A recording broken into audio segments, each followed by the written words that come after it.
Assalamualaikum dan salam sejahtera. Nama saya Mahathir bin Syabuddin, merupakan salah seorang pelajar daripada jurusan Perubatan Kecemasan.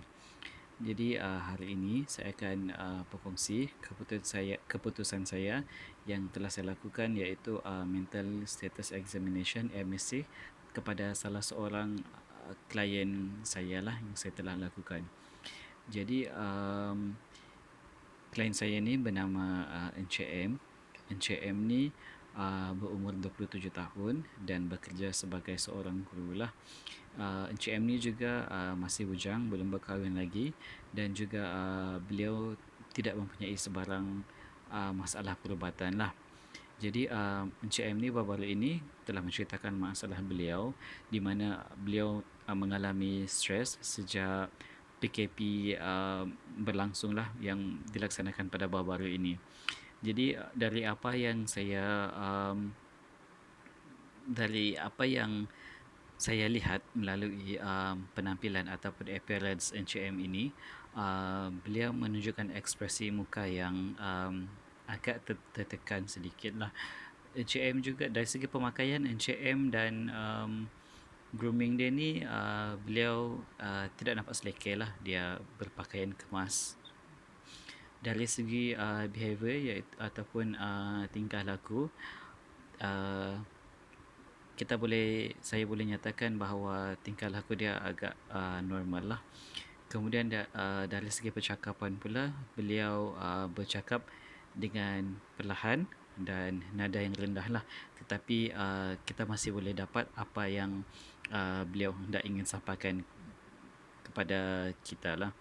Kemudian semasa interview ni juga dijalankan, saya juga dapat melihat Encik M ni mengalami dysphorik, di mana beliau juga kelihatan muram dan agak depressed lah semasa interview ini dijalankan.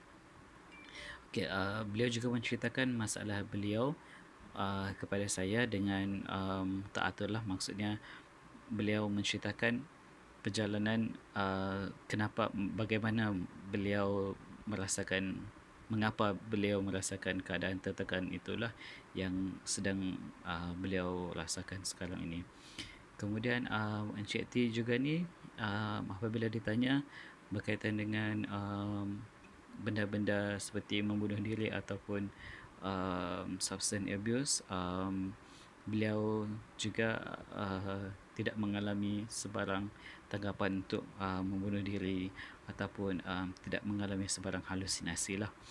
Berkaitan dengan cognition pula, beliau sangat menumpukan perhatian dengan apa yang beliau ingin sampaikan dan juga apa yang saya ingin soalkan kepada beliau lah dengan begitu baik. Dan beliau juga memiliki memori yang baik lah, saya kira, dekat situ. Kemudian beliau juga sedar akan masalah yang beliau hadapi, sebab itu beliau datang untuk mendapatkan bantuan lah. Jadi secara rumusannya terhadap MSc Encik T ni, saya boleh rumuskan di sinilah bahawa melalui dari segi appearance, beliau alert and cooperative lah, dan sedikit slouch down dekat kerusi lah. Kemudian dari segi behavior pula, beliau juga memiliki good eye contact.